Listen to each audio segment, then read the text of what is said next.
Hello दोस्तों, स्वागत है आपका मेरे YouTube channel the law experience DLA में। दोस्तों, आज की इस वीडियो में मैं कॉन्स्टिट्यूशन के बेसिक्स के क्वेश्चन लाया हूँ जो आपके आने वाले एआईबी एग्ज़ाम में या एएपी एग्ज़ाम में या कोई भी लॉ कॉम्पिटिटिव एग्ज़ाम में आपके काम आने वाले हैं। तो दोस्तों चलिए शुरू करते हैं वीडियो को पहले क्वेश्चन के साथ।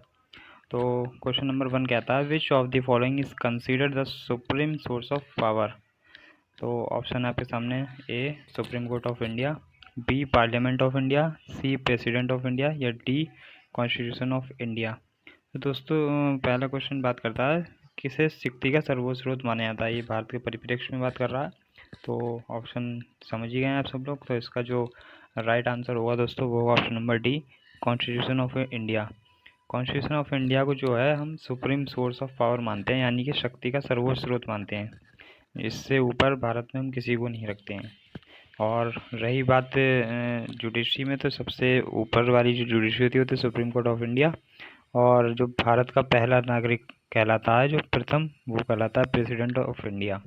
ये प्रथम नागरिक कहलाता है। चलते हैं अगले क्वेश्चन की ओर।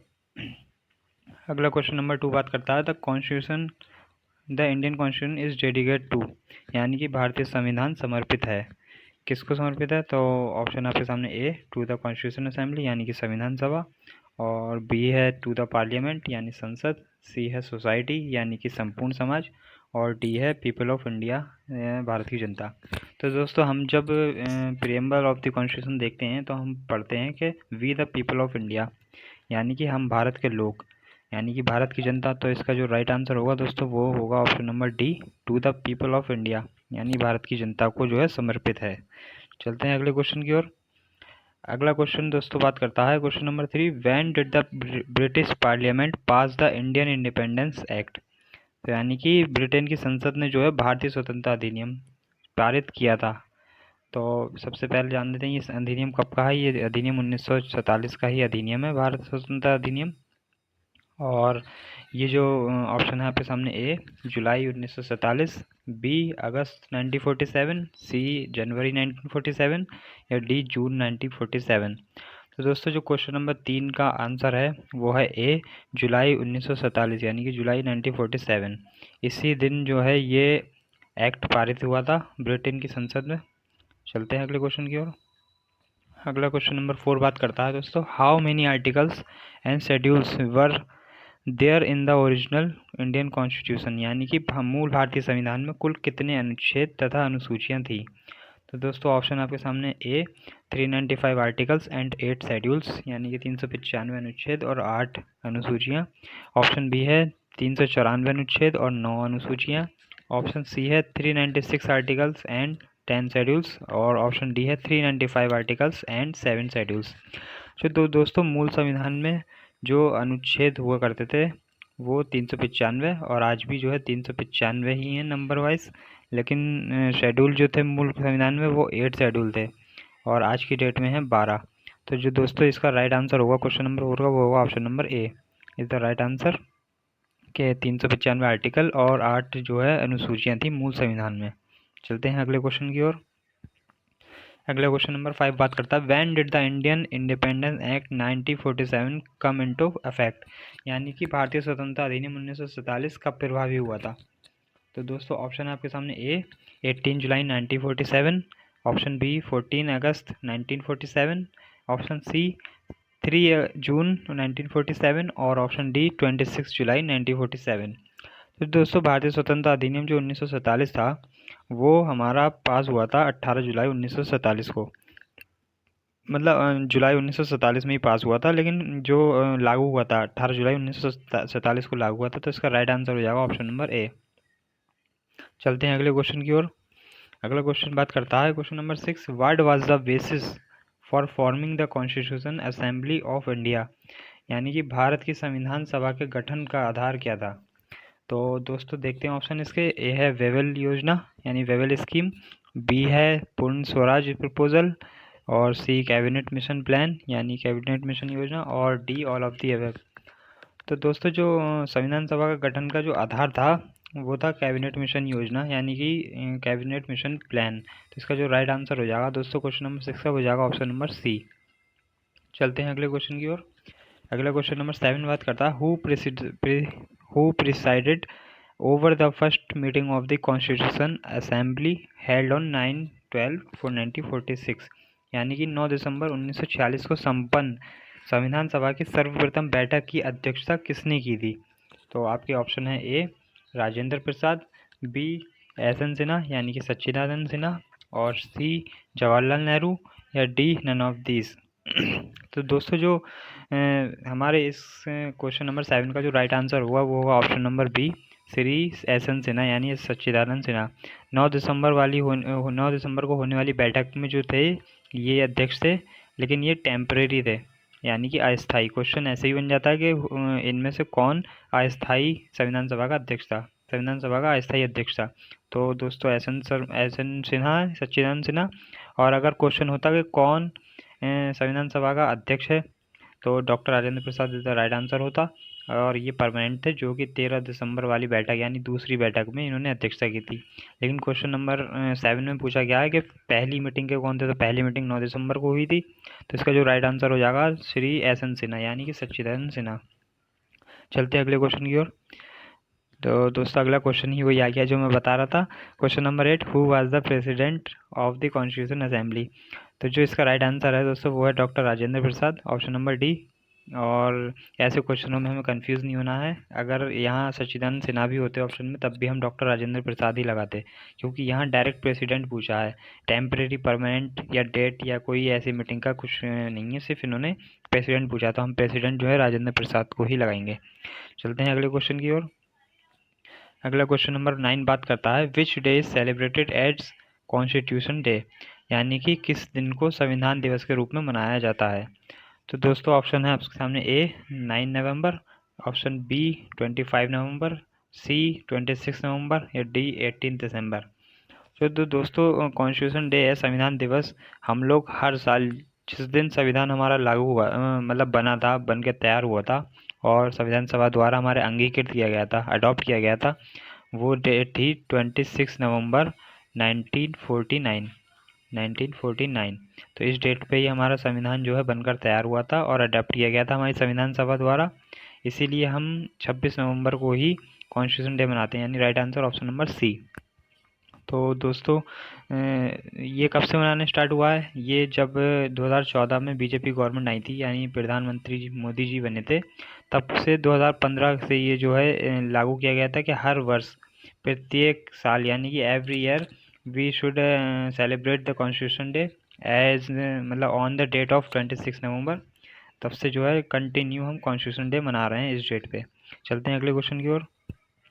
अगला क्वेश्चन नंबर 10 बात करता है दोस्तों on which of the following days did the constitution of India came into force effect, यानी कि कौन सी डेट पे जो है हमारा संविधान लागू हुआ था, प्रभावी हुआ था, किस दिन भारत का संविधान प्रभावी हुआ था। तो दोस्तों आपके ऑप्शन है ए 26 नवंबर 1949, ऑप्शन बी 26 जनवरी 1950, ऑप्शन सी 26 मार्च 1950, और ऑप्शन डी 26 अप्रैल 1950।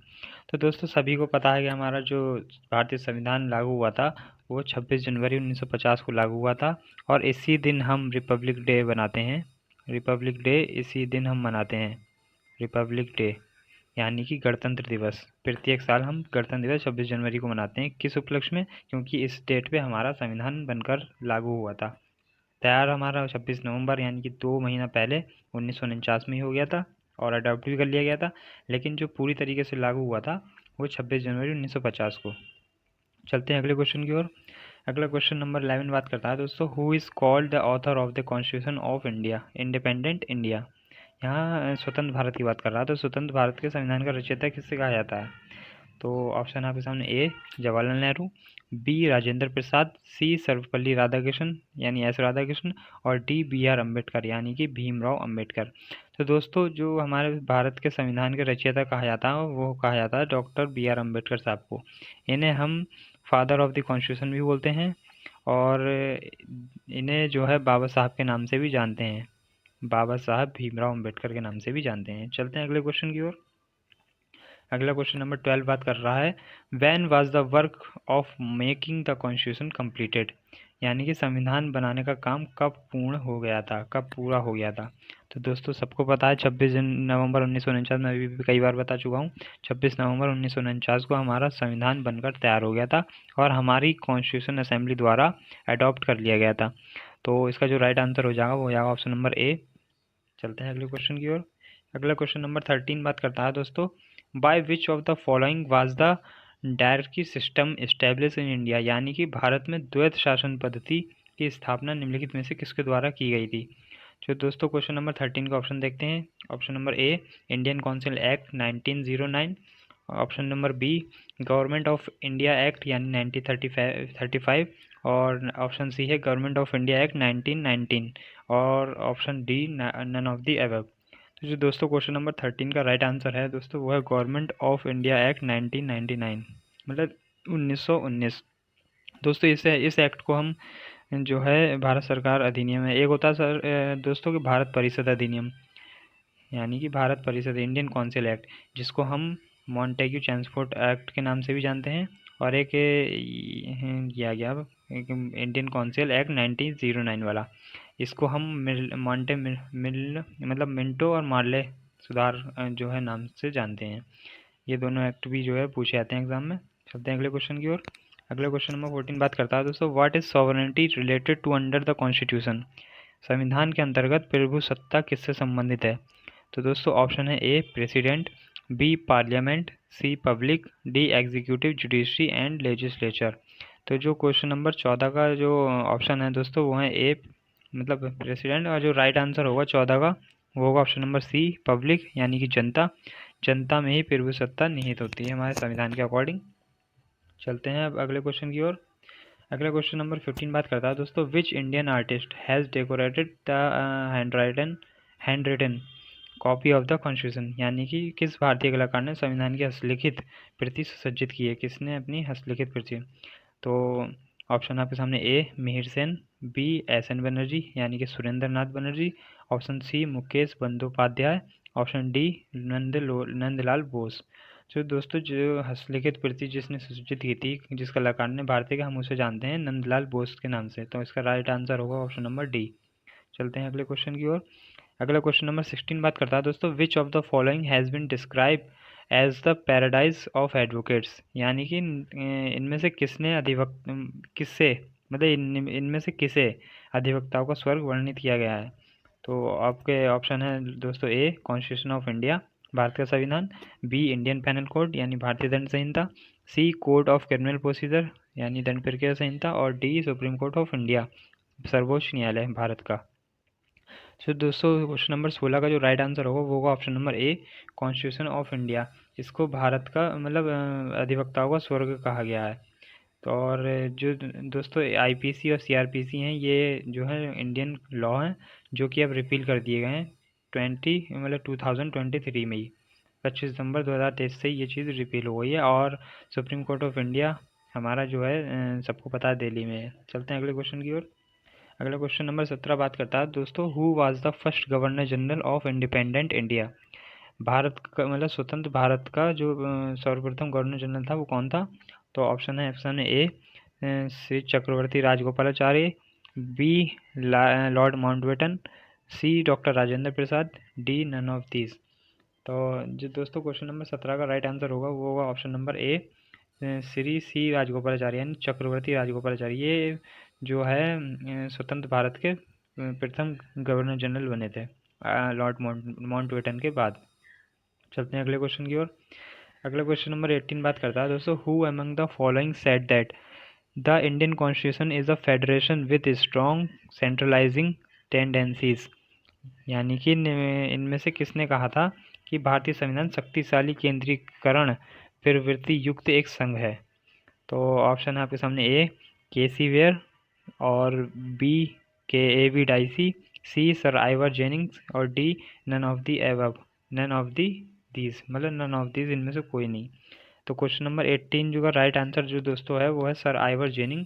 सर आइवर जेनिंग ने ही कहा था the Indian constitution is a federation with strong centralising tendency, यानी कि भारतीय संविधान शक्तिशाली केंद्रीकरण प्रवृत्ति युक्त का एक संघ है, ये सर आइवर जेनिंग ने कहा था। चलते हैं अगले क्वेश्चन की ओर।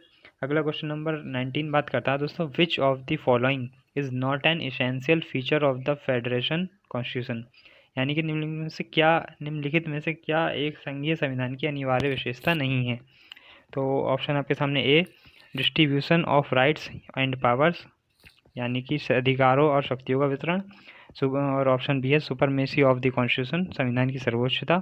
ऑप्शन सी है प्रेसिडेंशियल सिस्टम ऑफ गवर्नमेंट, यानी कि राष्ट्रपति शासन प्रणाली।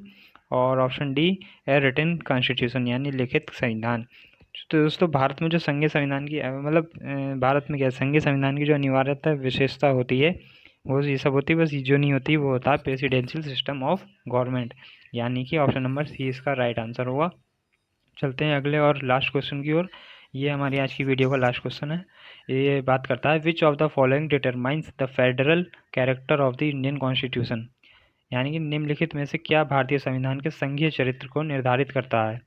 तो दोस्तों इसके ऑप्शन है आपके सामने A written constitution, B independent judiciary, C distribution of powers between the centre and states, and D judicial review.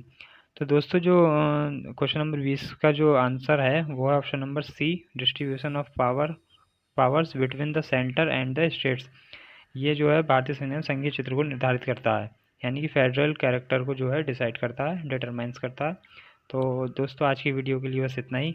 मिलते हैं अगली वीडियो में। उम्मीद करता हूँ आपको वीडियो पसंद आई होगी। तो वीडियो को लाइक करना, शेयर करना अपने दोस्तों में, और अगर आप चैनल पर नए हो तो चैनल को सब्सक्राइब करना और बेल आइकन को प्रेस कर लेना, जिससे मेरी आने वाली वीडियो आपको मिलती रहे। Thank you.